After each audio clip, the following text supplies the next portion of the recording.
Nós estamos sendo levados pelo Senhor para trazer uma série que se chama Para que Veio o Pentecostes. E domingo passado eu trouxe a primeira mensagem dessa série. Você diz, puxa, perdi domingo passado.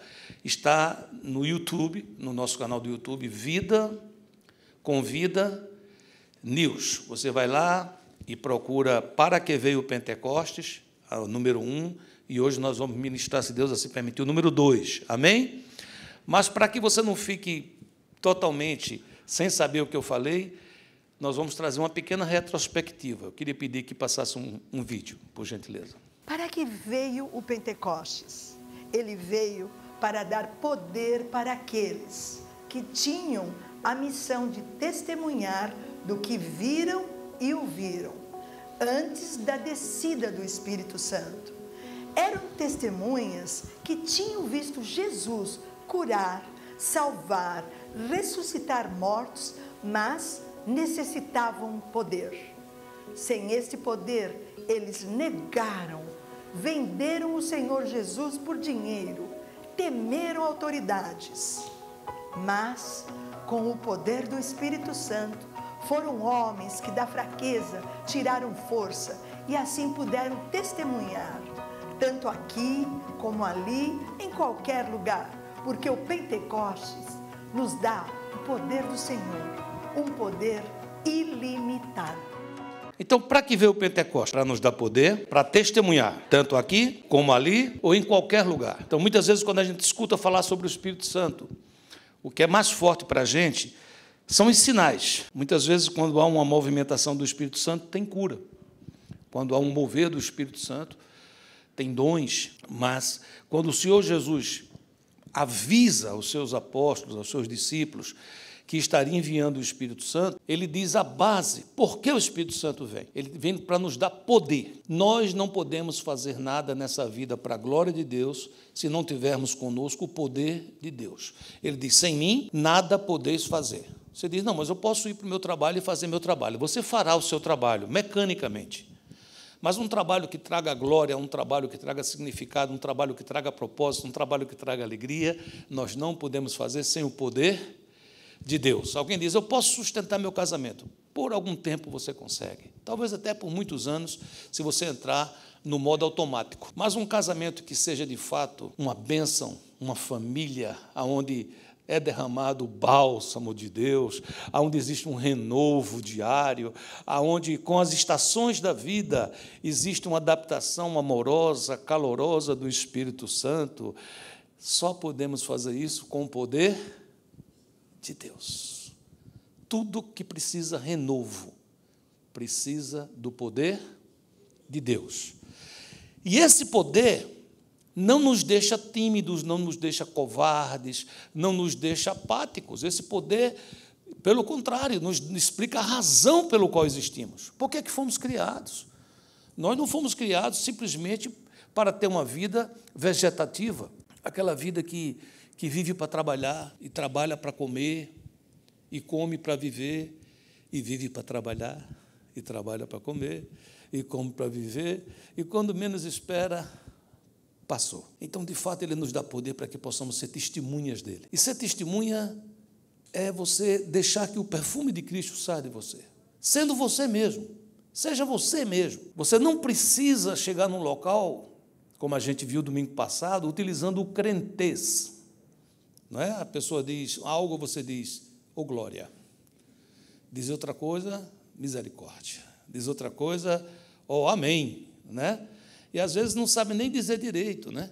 É para dizer, ai, que bênção, diz, ai, que amém. Né?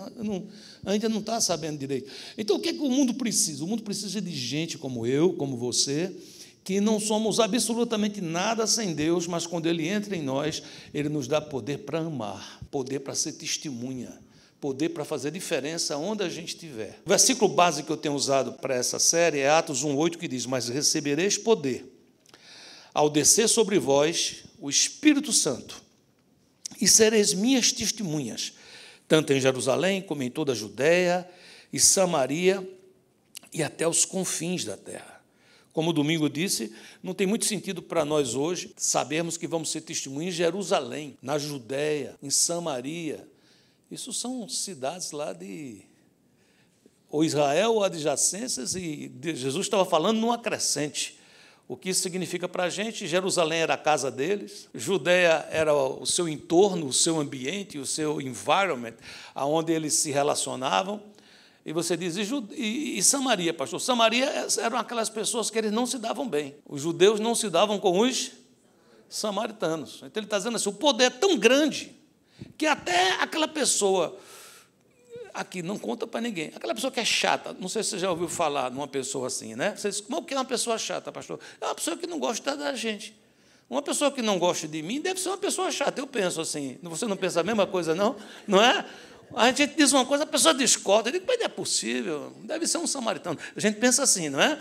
Mas ele está dizendo, o poder é tão grande, mas é tão grande, que faz você amar, sem limites, até os confins da terra. Vamos repetir só para a gente pegar. Diga assim, eu recebo poder para testemunhar, aqui, ali, em qualquer lugar.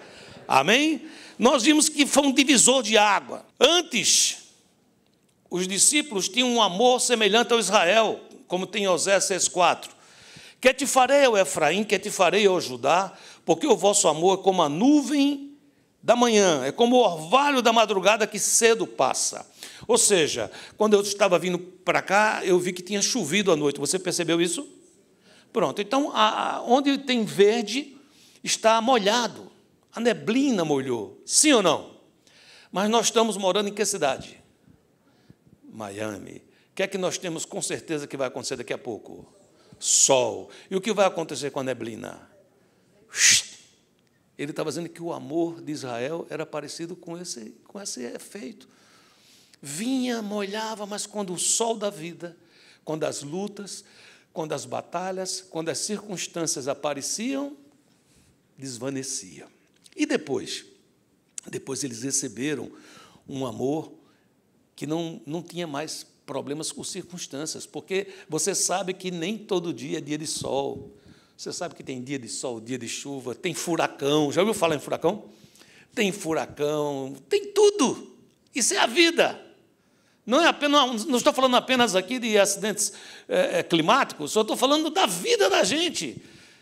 Tem dia que você faz negócio, tem dia que os clientes ligam para você e dizem, eu quero comprar, eu quero fazer assim, e você fica, meu Deus, eu não tenho nem como, todo mundo me quer, não é? E tem dia que ninguém te quer. Você diz, mas não é possível, não é? Você diz, mas por que é assim, pastor? Porque é assim. A porta fecha, a porta abre. Mas quando você está cheio do Espírito Santo, você fala o que o pentecostal Paulo falou. Você quer ver Paulo cheio do poder do Espírito Santo? Você quer ver Paulo assim no reteté? Você quer ver Paulo assim pulando no fogo? Quer ou não quer? Quem quer diz, eu quero. Filipenses 4,11. Digo isto não por causa da pobreza, porque eu aprendi a viver contente em toda e qualquer situação. Isso é poder demais. Em toda e qualquer situação eu estou o quê? Contente. Aí ele vai explicando, versículo 12. Tanto sei estar humilhado, como também ser honrado. De tudo e em todas as circunstâncias. Já tenho experiência, tanto de fartura como de fome. Assim de abundância como de escassez. Agora fala comigo, versículo 13. Tudo posso naquele que me fortalece. O poder, sim ou não? Você diz, mas pastor, e a alegria que a gente sente, o gozo que a gente sente quando a gente está aqui louvando o Senhor, a gente sente a presença do Espírito. Faz parte, mas como eu já tenho falado, Deus é Deus, Ele pode resolver se manifestar a nós com fogo. Deus pode resolver se manifestar a nós com um vento impetuoso. Deus pode resolver se manifestar a nós com um cício tranquilo e suave. Deus é Deus. Jesus adverte a Nicodemos, ele diz, olha, o vento sopra aonde quer. Você ouve sua voz, mas não sabe de onde vem e nem para onde vai. Assim é todo aquele que é nascido do Espírito. Então, você, quando vive no Espírito, você vive na dependência de Deus. Eu não vivo na circunstância. Eu não vivo dependendo que cante aquela música que me emociona mais ou que me emociona menos, porque o que me faz viver e me mover é o Espírito Santo de Deus. O dia do Pentecostes, que era uma festa, foi o dia que o Senhor escolheu para que fosse a descida do Espírito Santo. Então, isso veio para dividir relacionamentos antes e depois. O primeiro relacionamento que ele muda é o relacionamento do homem com Deus. É o primeiro relacionamento. É um divisor de águas. Vamos entender isso bem. Quando o homem no Éden disse a Deus, eu não quero nada com você, o homem se separou de Deus, se separou do Senhor. E em Efésios 2, versículo 1, nos ensina, antigamente, por terem desobedecido a Deus e por terem cometido pecados, vocês estavam espiritualmente como? Mortos. O que é que significa mortos, pastor? Desligados, desconectados, apáticos, sem vida. Por isso que muitos dizem, eu não creio em Deus. E por que você não crê? Porque eu não sinto. Mas como é que vai sentir se está morto? Naquele tempo, vocês seguiam o mau caminho deste mundo e faziam a vontade daquele que governa os poderes espirituais do espaço. O espírito que agora controla os que desobedecem a Deus. Ele está falando que existe um espírito que controla este mundo e que controla aqueles que desobedecem a Deus. E que antes eu estava embaixo dessa influência. Versículo 3. De fato, todos nós éramos como eles. Então, aqui não tem exceção.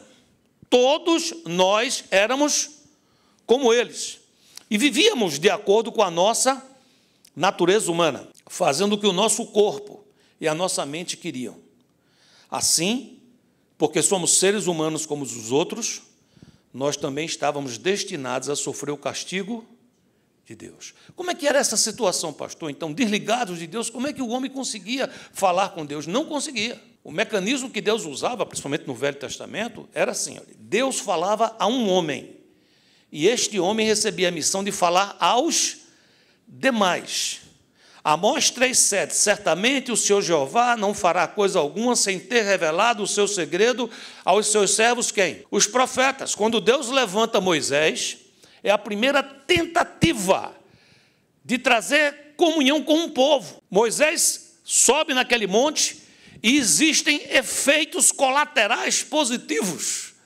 Como é que é isso, pastor? Era trovão, era barulho, era um show pirotécnico, era um negócio tremendo. E Moisés que se emocionava, Moisés disse, eu quero isso, mas eu quero mais disso. Moisés tinha visto uma sarça que ardia, mas não se consumia, e escutou uma voz dizendo, tire a sandália do seu pé, porque a terra que você está é terra santa. E Moisés estava feliz com isso, e Moisés estava começando a entender que Deus estava escolhendo um povo para ser seu, um povo para ser propriedade exclusiva dele, e é oferecido a esse povo a possibilidade de se aproximar de Deus. Você sabe o que é que eles falam para Moisés?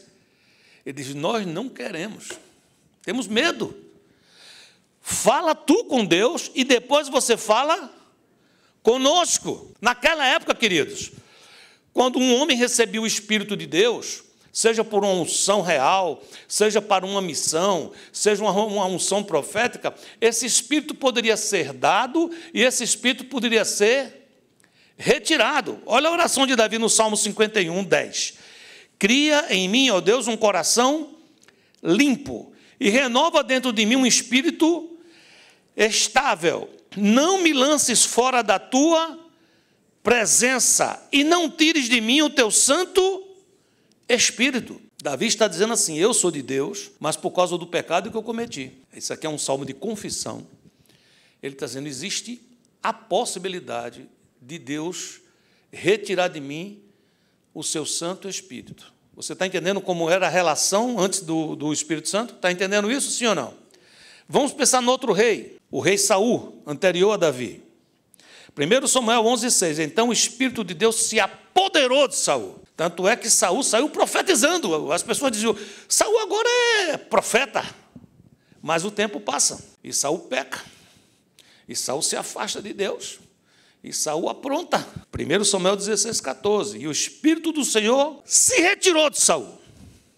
E o assombrava um espírito mau da parte do Senhor. Quando fala da parte do Senhor, é com a permissão do Senhor. Ou seja, quando Saul estava com o Espírito de Deus, não havia permissão para que o espírito mau o atormentasse. Mas agora o Espírito sai.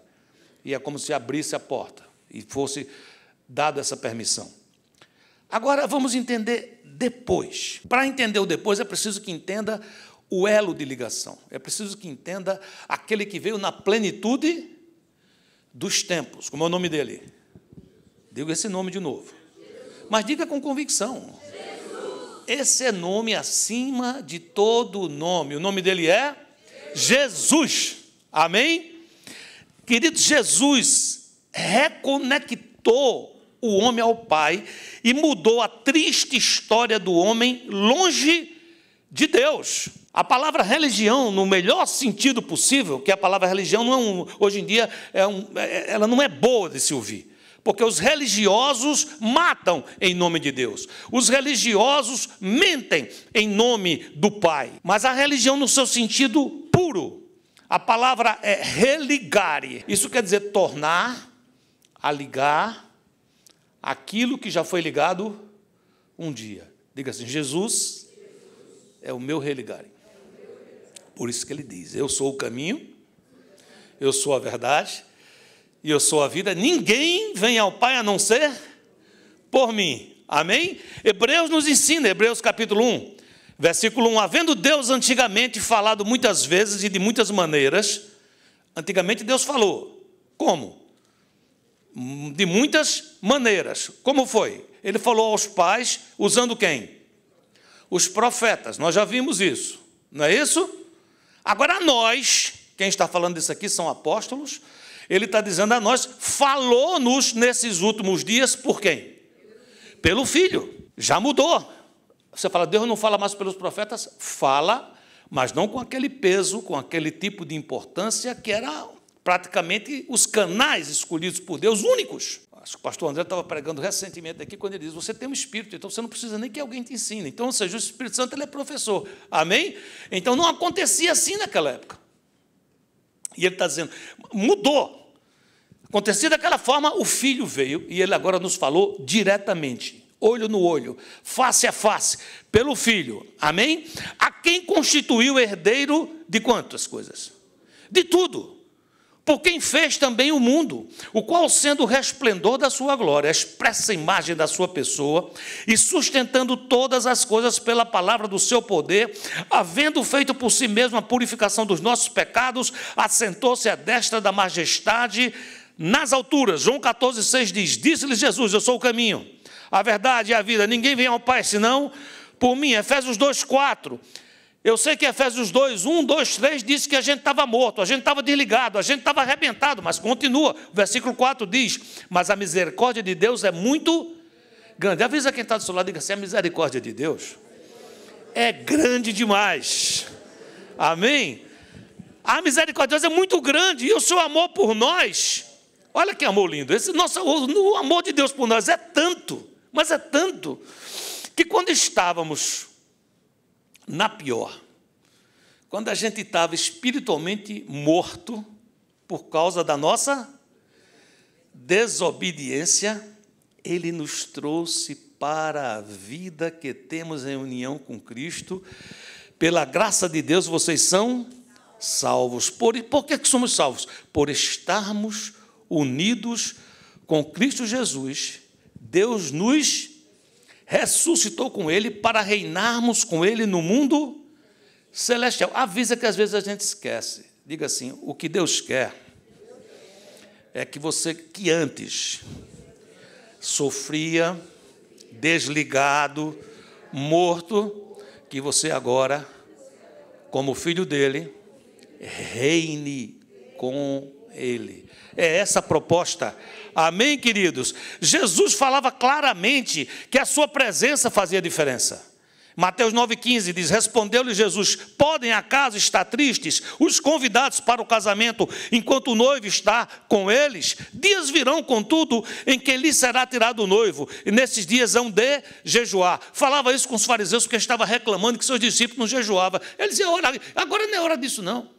Por quê? Porque eu estou aqui. É hora de celebração. Você diz, isso começou quando? Tem o primeiro momento, quando o verbo se fez carne e habitou entre nós, e vimos a sua glória, glória como a do unigênito do Pai. Como é isso, pastor? Foi um espetáculo.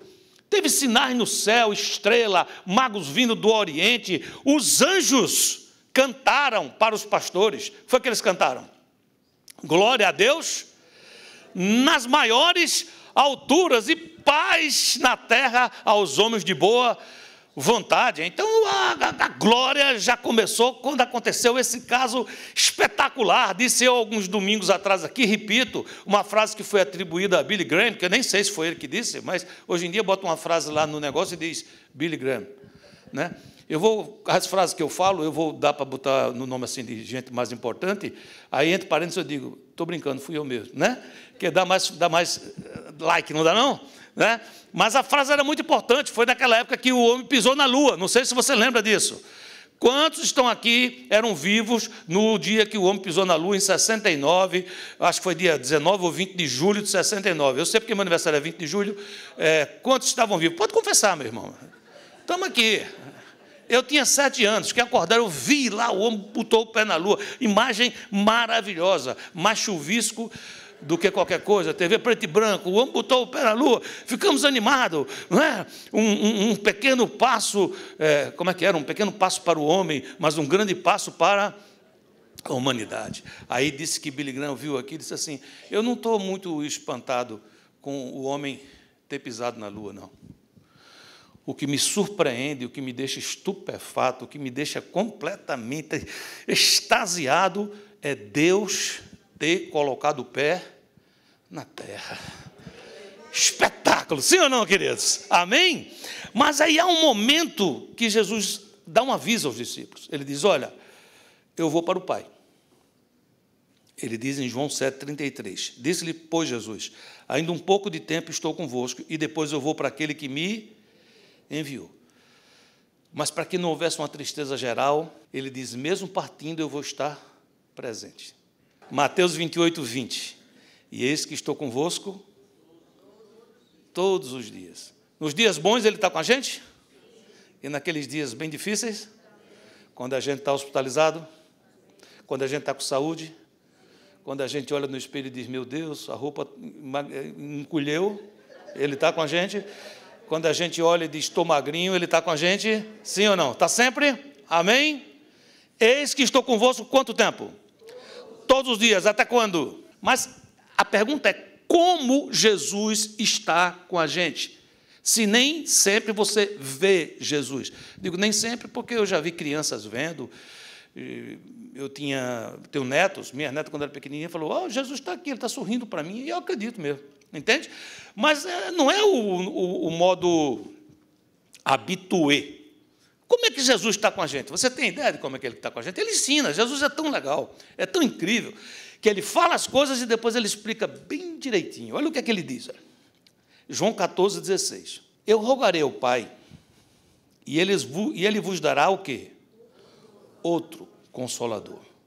Jesus era Consolador. Jesus estava consolando os seus discípulos. A palavra Consolador quer dizer Paráclito. Paráclito é aquele que está ao lado, é um advogado. Você foi para a corte, você está lá morrendo de medo, diz, pronto, vou me arrebentar. Aí aparece o Paráclito. E esse Paráclito é diferente, porque ele fica na tua frente. O juiz, quando olha para você, só vê santidade. Ele diz, não, está desmisso, de caso está desmisso, não tem o que culpar, não tem nada. Amém, queridos? Ele diz, eu rogarei ao Pai, ele vai dar outro Consolador, a fim de que esteja para sempre convosco. Quem é o Consolador? Versículo 17. O Espírito da verdade que o mundo não pode receber. Olha só que coisa, o mundo não pode receber. Por que não pode? Porque não o vê, nem o conhece. Vós o conheceis, porque ele habita convosco e estará em vós. Não vos deixarei órfãos, voltarei para vós outros. Eu não sei quantas vezes na vida você se sentiu órfão, quantas vezes na vida você se sentiu sozinho, quantas vezes na vida você se sentiu como se faltasse alguém. O que ele quer nos ensinar é que o Espírito Santo está sempre conosco, está sempre com a gente. E você pergunta a mim, pastor, como é que o Espírito Santo está comigo? Eu olho, vejo um vento. Não é assim. 1 Coríntios 3,16 diz assim: certamente vocês sabem que são o templo de Deus e que o Espírito de Deus vive em vocês. O Espírito de Deus está onde, gente? Bota a mãozinha assim no seu coração, ele está dentro de mim. Sabe, queridos, Jesus diz, o Espírito Santo traz o reino de Deus, o governo de Deus, o acerto de Deus, põe as coisas em ordem. Eles vão dizer a vocês: o reino de Deus está ali. Não creia. Vão dizer: não, o reino de Deus está lá daquele lado. Não creia, porque o reino de Deus estará dentro de vós. E você diz: então, pastor, se antes esse Espírito Santo podia ser retirado, se antes esse Espírito Santo entrava e saía, hoje é esse o modus operandi dele, é essa maneira que atua? Não é. No entanto, é preciso entender o que a Bíblia nos diz. Esse Espírito Santo pode ser apagado. Em 1 Tessalonicenses 5,19 diz: não apagueis o Espírito. Você fala: como é que o Espírito Santo é apagado, pastor? Ele é apagado por mim. Quando não mantenho o azeite na minha lanterna, na minha lamparina, quando, dando um exemplo, alguns domingos atrás, de alguém que tem um carro off-road, um carro desses que você anda pelos pântanos e que tem muitos faróis, não sei se você já viu aqueles jipes, aquelas caminhonetes, tem muitos faróis, já viu aquilo? Mas se ele entra dentro da lama, quando ele sai da lama, se for noite, e você ligar aquela lâmpada, a lâmpada está lá, o farol forte está lá, mas não vai funcionar. Você diz: por que não vai funcionar, pastor? Por causa da lama, por causa do pecado, do afastamento de Deus. É aquela brasa que resolve se afastar da fogueira e começa a esfriar. É importante entender que nós somos selados. Efésios 1,13 diz: em quem também vós, depois que ouvistes a palavra da verdade, o evangelho da vossa salvação, tendo nele também crido, fostes o quê?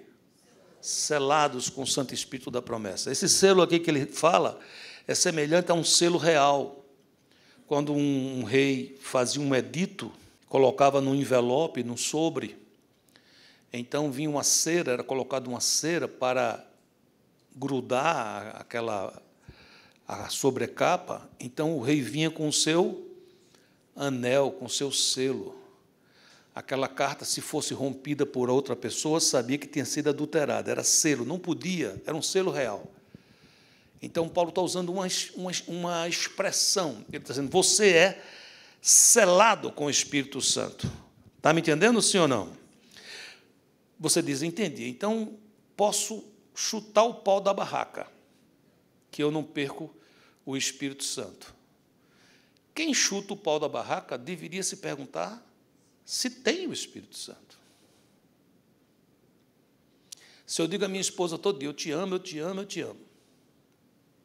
Eu sou louco por você, apaixonado por você, me atraio por você. Você é minha princesa, minha rainha, meu tudo. Aí a minha esposa viaja. Eu digo: opa, vou chutar o pau da barraca. Vou traí-la. Aquilo que eu disse a ela que tinha por ela é verdade? Não é. Se a minha fidelidade é como a de Israel, é como a de Efraim, que é como a neblina que vem, mas quando o sol bate, seca, é preciso se perguntar sobre isso.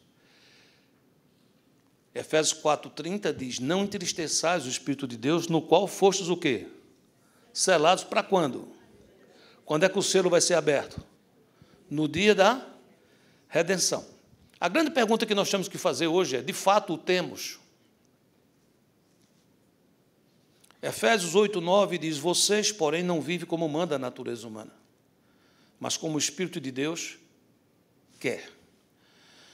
Se é que o Espírito de Deus vive realmente em vocês. Quem não tem o Espírito de Cristo não pertence a Ele. Qual a observação que nós precisamos entender aqui, queridos? É possível participar de um corpo, de uma igreja, e não ser igreja.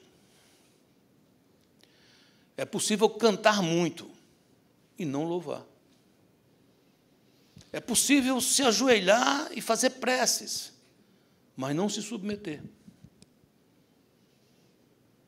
É possível, queridos. Só que, se alguém me ouve hoje e se sente assim, eu quero dizer a você uma coisa, que por que é que você está escutando isso? Porque Deus te ama. Tudo isso, essa salvação tremenda que Deus providenciou, é porque ama você, me ama. Deus é apaixonado por a gente. Você não está aqui por acaso, você não está me ouvindo por acaso. Deus ama você.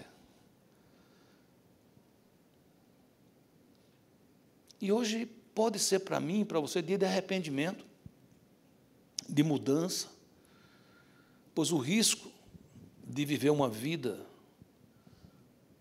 como se fôssemos sem ser é muito grande. Em Hebreus 6, versículo 4, nos ensina: é impossível, pois, que aqueles que uma vez foram iluminados e provaram o dom celestial e se tornaram participantes do Espírito Santo e provaram a boa palavra de Deus e os poderes do mundo vindouro e caíram, sim, é impossível outra vez renová-los para arrependimento, visto que, de novo, estão crucificando para si mesmo o Filho de Deus, expondo a ignomínia. Eu não vou ler aqui Hebreus 3,13, mas há uma combinação entre os dois. Você diz, como é que significa isso? O que essa palavra está falando aqui para a gente é uma palavra muito triste chamada apostasia. É a negação da fé. E como é que isso ocorre? Bem, há várias maneiras de você entender isso. A primeira e a mais comum, que muitos historiadores e teólogos vão dizer, é que se alguém apostata é porque nunca foi. E é um fato, pode ser. Se alguém apostata, é porque nunca teve o Espírito. Esteve perto, viu como é que as pessoas fazem. Na hora de cantar, faz o quê? Levanta a mão. Se você não levantar, o dirigente manda. Não é assim? Se às vezes está com o braço meio cansado, o dirigente diz, louva a Deus, levante sua mão. Levante logo as duas e levante bem alto, né? Então, aí você vai aprendendo as coisas. Terminou a música, uma música que emocionou você, uma música que foi forte. O que é que você faz depois? Não estão sabendo nada. Impressionante. Ainda bem, não aprenderam, né? Se aplaude, glorifica o Senhor. É ou não é? Aí eu vejo o outro fazendo, a gente faz. Isso é como no começo, quando eu cheguei aqui, porque hoje eu entendo inglês. Às vezes eu tenho uma certa dificuldade de me expressar pela falta da prática. Aqui, toda vez que eu estou falando inglês, a pessoa diz, ele é hispano. Aí já começa a falar espanhol comigo. Então, às vezes eu fico com vontade de falar inglês comigo mesmo, no espelho, para dizer assim, o seu sotaque é ótimo em inglês, é uma beleza, né? Mas entender, eu entendo, e também sei me comunicar. Não é? Muitas vezes estive hospitalizado, e lá no hospital eles entendem meu inglês perfeito. E também quando eu estou comprando. Quando eu estou comprando, eles dizem, você fala inglês muito bem, você nasceu falando inglês, é um negócio lindo. Né? Mas quando eu cheguei logo aqui, em 1994, eu não entendia nada de inglês. Mas eu tinha um amigo que andou comigo aqui, a gente foi fazer congressos e tudo, e ele traduzia para mim. Você está me entendendo? Mas a gente resolveu, aí teve um dia que não era pregação, era skirt, era para fazer brincadeira, para ensinar como é que é para evangelizar, e eu dei uma folga a eles, não precisa ficar traduzindo essa parte, porque para traduzir coisa para rir é muito chato e fica tranquilo.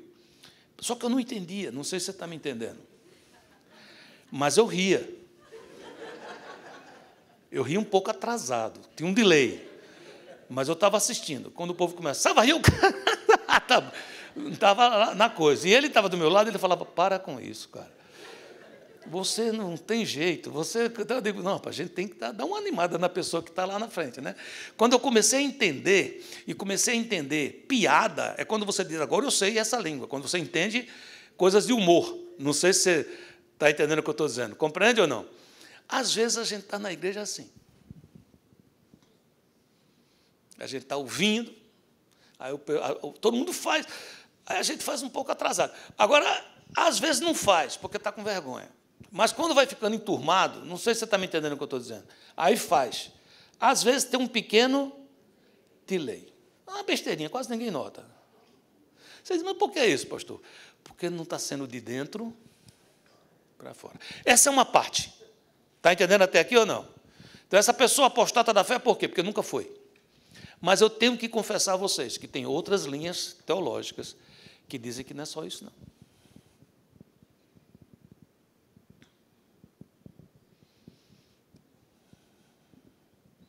Porque a mesma experiência que Pedro teve, Judas teve. A mesma experiência que João teve, Judas teve. A mesma experiência que Filipe teve, Judas teve, com exceção do Pentecostes. Pedro errou para caramba. Pedro negou Jesus. Sim ou não?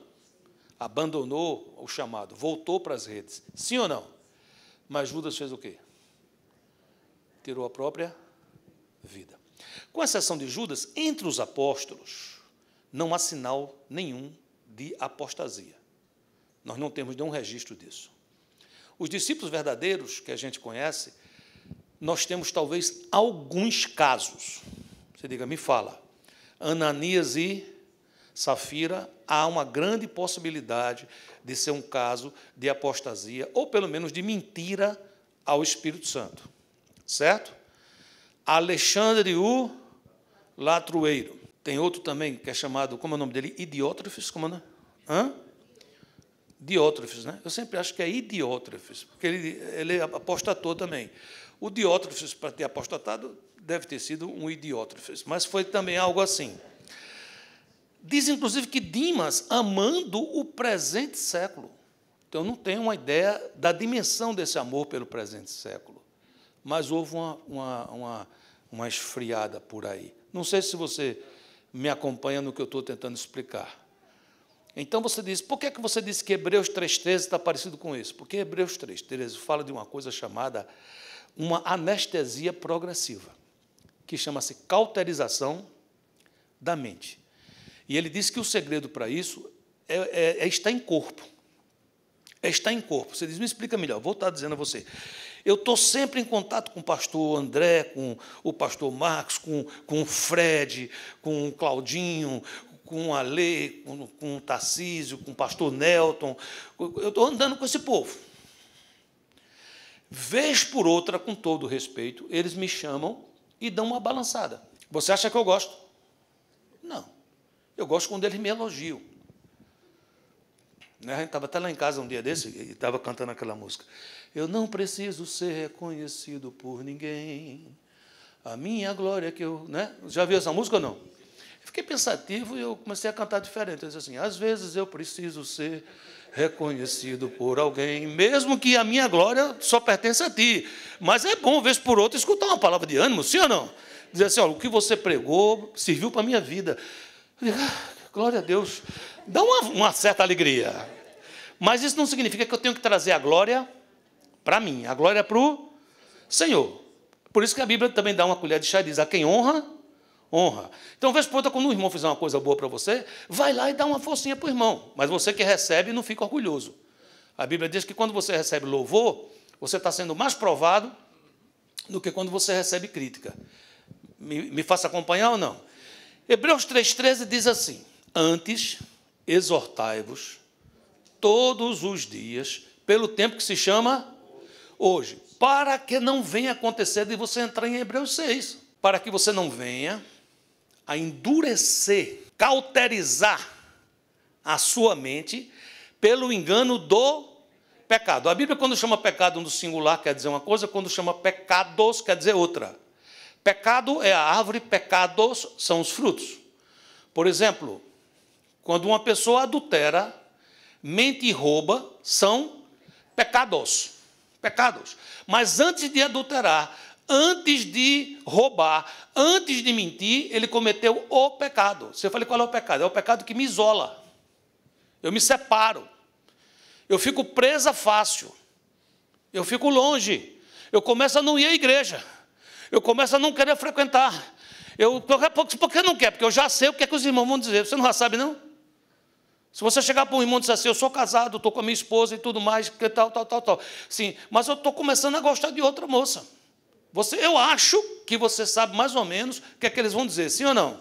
O que é que você acha que eles vão dizer? Vai que é tua, Tafarel?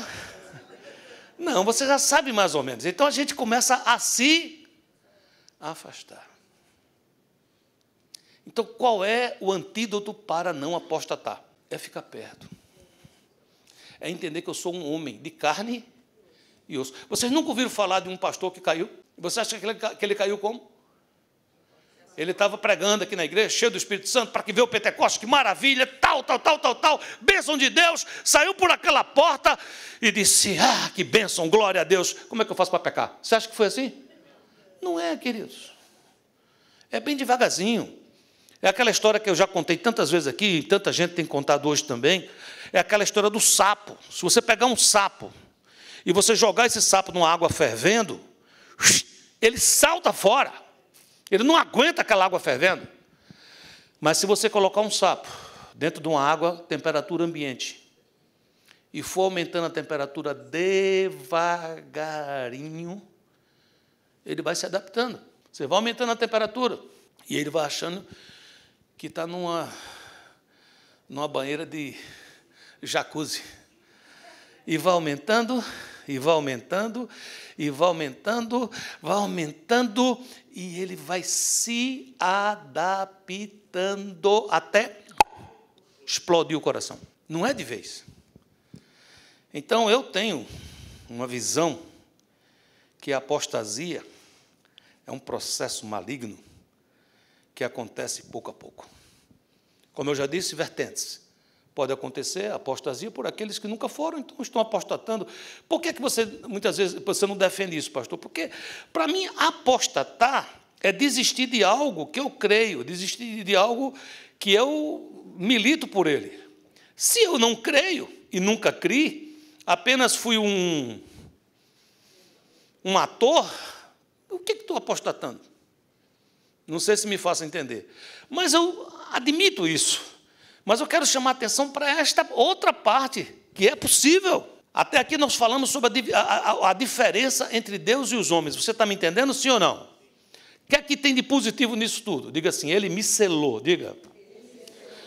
E se alguém me escuta agora e fala assim, pastor, eu ainda não fui selado. Hoje é o dia. Ele te ama. Você diz, mas o que é que eu tenho que fazer? Quanto dinheiro eu preciso para ser selado? 0. Quantas penitências eu preciso para ser salvo? Nenhuma.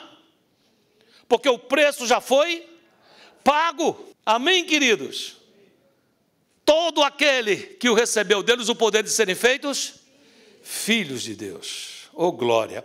Mas, queridos, não para aí, não. Ele também muda a nossa história de relacionamento com os homens. Antes nós éramos individualistas. Acabei de falar isso aqui agora. Você lembra de Caim? Gênesis 4:8. Falou Caim com seu irmão Abel, e sucedeu que, estando eles no campo, se levantou Caim contra seu irmão Abel e o matou. Versículo 9.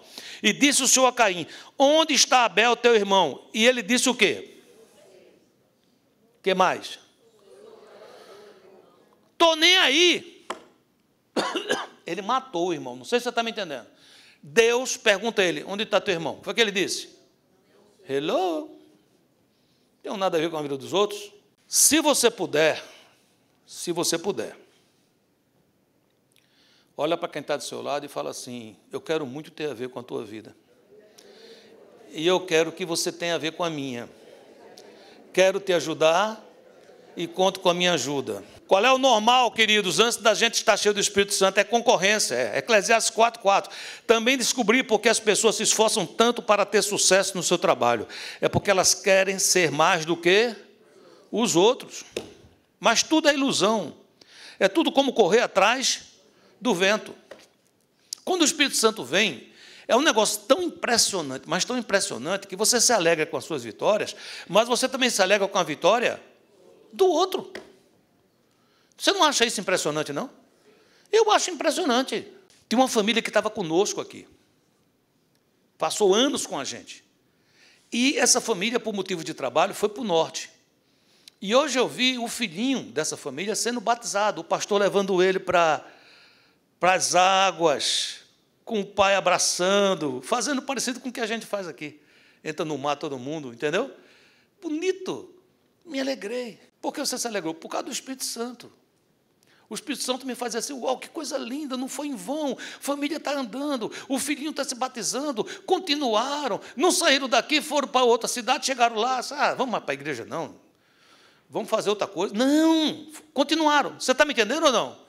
Agora, sem o Espírito Santo, como é que a gente pensa? 5 anos aqui na igreja. Primeira oportunidade para ganhar $100 a mais. Foram para outra cidade, me abandonaram. Eu que prego tão bem. Digo umas coisas engraçadas. Era para eu estar batizando esse menininho. Eu estou dizendo alguma bobagem aqui, querido. Ontem eu estava tomando café com os irmãos e eles disseram assim, pastor, o senhor é um homem muito amoroso. Pastor, o senhor é um homem muito amoroso. Eu fiquei escutando. Deixa eu explicar a vocês. Com o Espírito Santo, eu sou amoroso. Sou generoso. Sou tudo isso. Sem o Espírito Santo, não queira conversa, porque não tem nada disso não, querido. Como é que você diz um negócio desse de você, pastor? Queridos, o que é que eu sou sem Jesus? Eu não sou nada. A Bíblia diz que eu não era nada antes e eu também continuo ser nada hoje. Aí é por isso que eu não largo ele, porque ele também não me larga. Amém, queridos? Uma vida de correr atrás do vento. É só correndo atrás do vento, só correndo atrás do vento, só correndo atrás do vento, querendo ganhar do outro, querendo ganhar do outro, querendo ganhar do outro. É para quê, meu filho? O que é que você vai levar quando você for para a grande viagem? Quando você sair daqui para seu lar eterno? Você vai levar o quê? Os faraós tentaram, viu? Fizeram pirâmides, colocaram um bocado de coisa dentro. Conseguiram levar o quê? Fizeram a festa dos piratas. Foi? Séculos depois, quando os piratas chegaram lá, era ouro para tudo que é canto, né? Não conseguiram passar para o outro lado. É agora, é aqui, que nós temos que entender. Quando o Espírito Santo vem, que batiza esses homens, que faz deles igreja, olha o que acontece em 1 Coríntios 12:12. Porque assim como o corpo é um e tem muitos membros, todos os membros, sendo muitos, constituem quantos? Um só corpo. Assim também com respeito a Cristo. Pois em um só Espírito, todos nós fomos batizados em um corpo, quer judeus, quer gregos, quer brasileiros, quer cubanos, quer argentinos, uruguaios, americanos, árabes, quer escravos, quer servos, quer livres, quer empregados, quer empregadores. A todos nós foi dado de beber de um só Espírito. Acabou a diferença, queridos. E tem mais, a gente depende um do outro. 1 Coríntios 12:15, se disser ao pé, porque eu não sou mão, não sou do corpo, nem por isso deixa de ser do corpo. Se o ouvido disser, porque não sou olho, não sou do corpo, nem por isso deixa de o ser. Se todo o corpo fosse só olho, onde estaria o ouvido? Se todo fosse ouvido, onde o olfato? Mas Deus dispõe os membros, colocando cada um deles no corpo como lhe aprova. O certo é que há muitos membros, mas um só corpo. Ora, vós sois o corpo de Cristo, individualmente membros desse corpo. Se nós somos corpos, queridos, nós estamos ligados. Efésios 4,16 diz, de quem todo o corpo bem ajustado e consolidado pelo auxílio de toda junta, segundo a justa cooperação de cada parte, efetua o seu próprio aumento para a edificação de si mesmo em amor. Nós precisamos entender isso, não podemos esquecer isso. Vivemos um mundo individualista, um mundo onde cada um... Olha, queridos, nós transmitimos nossos cultos online, eu acredito que desde 2002 ou 2003... Quem está conosco aqui sabe quantos anos faz que a gente transmite nossos cultos. E por que a gente transmite, pastor? Porque nós queremos atingir o maior número possível de pessoas. É uma ferramenta importante. Quantas pessoas não já se converteram ouvindo Ontem mesmo eu estava conversando, essa semana, acho que com Lidiana, não sei se foi com você, alguém que é da família, alguém me contou isso, alguém lá de Natal, que se converteu, foi André que contou. Como é o nome da pessoa, André? Bruna, se converteu assistindo através do culto online. Assistiu, um abraço, Bruna, Deus te abençoe. Se converteu. Então é uma arma poderosa, sim ou não? Mas Bruna está em Natal, Rio Grande do Norte. Deus é poderoso para fazer isso, é a igreja mística de Cristo. Estou vendo ali a minha ovelha Yara, que é a mãe de Carla Rossi. Fui para a Bahia, pregar na Bahia, tive que aprender baianês em 3 dias, que eu só sabia natalês.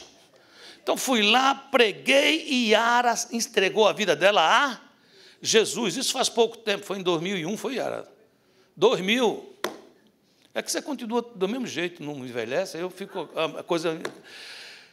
Chega a hora de Yara se batizar, o que é que ela diz? Não, não é assim não. O pastor dela lá, que é um pastor, gente de Deus. Ela disse, não é assim não. Eu quero que o pastor Júnior me batize. Veio bater aqui para que eu batizasse ela. Amém, queridos? Deus faz essas coisas, sim ou não?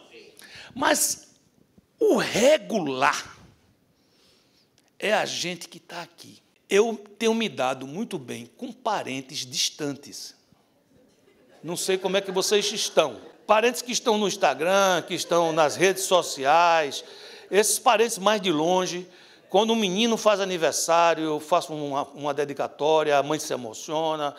É lindo, é muito bonito. Está me entendendo? Agora, se o parente distante ficar mais perto, o risco começa. Principalmente se for grupo de família. E um tiver uma opinião política e o outro tiver outra opinião. Já complicou. Sim ou não? Agora, viver pertinho, na mesma casa, já aumenta o risco de... A periculosidade fica maior. Sim ou não? Não é verdade? Fica um negócio mais sério. Mas é aí que está a beleza. A Bíblia diz que como com o ferro se afia, assim o homem é seu irmão. A pessoa que vive mais perto de mim, graças a Deus, é a Rosana, minha esposa. Eu sou privilegiado, porque quando eu acordo, que eu olho para o lado, eu vejo aquela visão maravilhosa, né?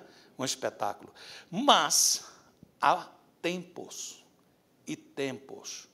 Há a questão hormonal, os equilíbrios, o médico se engana para colocar um negócio tal época, demora 2 meses. Entende o que eu estou falando, sim ou não? Então, a gente tem que entender que o humor pode o quê? Oscilar, variar. Aí você diz, e aí, pastor, essa é a hora de crescer, queridos. Nós somos um corpo. Não pode ser assim, você está meio diferente, eu não quero mais andar com você. Você diria isso ao seu dedo? Quantos aqui tiver um dedo que está me coçando, meio irritando, meio chateado? Você diz, eu resolvo isso amanhã. Pegar um facão daquele bem organizado e pá! Saia da minha vida. Você faria isso? Nós não podemos fazer isso com nossos irmãos. Nós estamos vendo uma sociedade individualista. Uma sociedade que daqui a pouco vai ser assim. Você vai ter um avatar. Ouça o que eu estou dizendo. Você vai ter um avatar que te representa. Você vai se relacionar com as pessoas desta forma. Está tudo sendo preparado. Mas nós somos a igreja de Cristo. Preste atenção. Os céus vão passar. A terra vai passar. Mas aquele que faz a vontade de Deus permanece para sempre. A igreja será a única instituição, a única. Não tem país, não tem nação, não tem nada. A igreja será a única instituição que continuará após tudo que ocorrer. Grande tribulação, milênio, o que ocorrer, seja como você crê, o que ocorrer, volta de Cristo, tudo a única instituição que estará de pé será a igreja. Você pode dizer assim, glória a Deus que eu sou a igreja?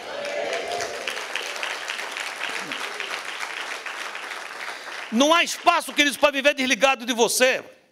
Colossenses 2,19 diz, não ligados à cabeça, de qual todo o corpo provido e organizado pelas juntas e ligaduras, vai crescendo em aumento de Deus. Resumindo tudo isso e concluindo, o que Deus quer é formar uma nova raça. E essa raça não vai ser americana, brasileira, cubana, australiana. Essa raça não é nada disso, queridos. Essa raça vai ser formada de um povo como eu e como você, que 1 Pedro 2,10a diz, vós sim que antes nem eras povo. Antes eu era nada. Mas e agora? E agora com o Espírito Santo, agora sendo feita igreja. 1 Pedro 2,9, vós, porém, sois raça eleita, sacerdócio real, nação santa, povo de propriedade exclusiva de Deus, a fim de proclamar as virtudes daquele que vos chamou das trevas para a sua maravilhosa luz. Somos diferentes, e glória a Deus, viva a diferença. Eu sou mais expansivo, nosso irmão Nilson Tober é mais fleumático, é mais tranquilo, o Ale é mais brincalhão, e por aí vai. O que significa isso? Deus assim fez, são temperamentos. Tem pessoas que eu posso pregar e não vai me ouvir, mas se o Nilson falar, ele vai escutar. Pode ser que eu, começando a falar com a pessoa, ela se assuste. Mas se o Nilson falar, ele diz, não, deixa eu escuto, que ele é mais calmo. E vice-versa. Você foi feito por Deus. Deus te deu temperamento. Eu sei que o pecado atrapalha, porque faz com que o nosso temperamento tenha lado negativo e lado positivo. Mas quando o Espírito Santo de Deus entra, ele domina o temperamento. E a parte positiva aflora. E ele nos dá dons. Amém, queridos? Sabe, queridos, enquanto não se passa pelo Pentecostes, no máximo que nós conseguimos é ser religiosos. É o Espírito que traz essa mudança tremenda. Nós estamos nesse tempo maravilhoso chamado graça. Deus em nós, esperança da glória. Amém, queridos? E eu quero que você entenda isso e eu quero entender isso. Quem passa pelo Pentecostes, passa pelo tempo do domínio do reino de Deus. É quando eu digo, Senhor, eu estou cansado de reinar. Eu estou cansado de dominar a minha própria vida. Vem sobre mim. Cuida de mim, de minha casa, de meu cônjuge, da minha vida. E essa palavra que eu estou dizendo aqui, em nada, é para você mudar de etnia, para você mudar o gosto que você tem por tal fruta ou tal comida, ou para você mudar o seu sotaque, que você é de um país, vai ser de outro. Não estou falando nada, absolutamente nada disso. O que eu estou falando é para você receber hoje essa unção que faz de você filho, faz de você reino, faz de você sacerdote. Deixa eu orar por você. Pai amado, em nome de Jesus, doce Espírito Santo de Deus, contempla cada vida preciosa que está aqui na frente. Se você está na sua casa agora, se você está recebendo essa oração, se você puder, se ajoelhe. Se você não puder se ajoelhar, feche seus olhos, coloque a mão sobre o seu coração. Eu também estou orando por você. E eu quero pedir, Senhor, por cada pessoa, as que estão perto e as que estão longe. Espírito Santo de Deus, vem nesse momento. Aqueles que estão entregando a vida a Jesus pela primeira vez, eu quero declarar, Deus te recebe.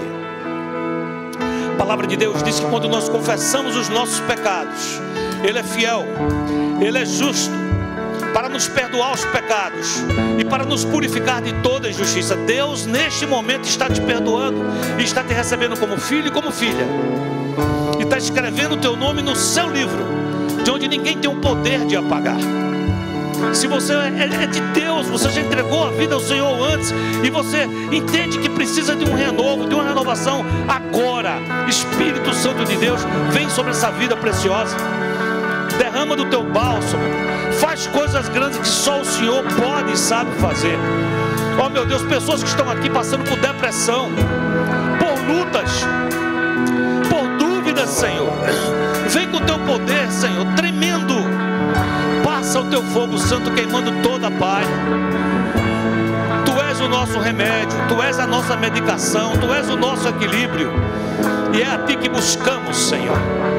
E eu quero declarar em nome de Jesus sobre a tua vida, meu irmão e minha irmã, as bênçãos sem medida do Senhor, e todo o reflexo de uma vida dominada pelo Espírito Santo. Que venha sobre você sinais, prodígios e milagres, em nome de Jesus de Nazaré.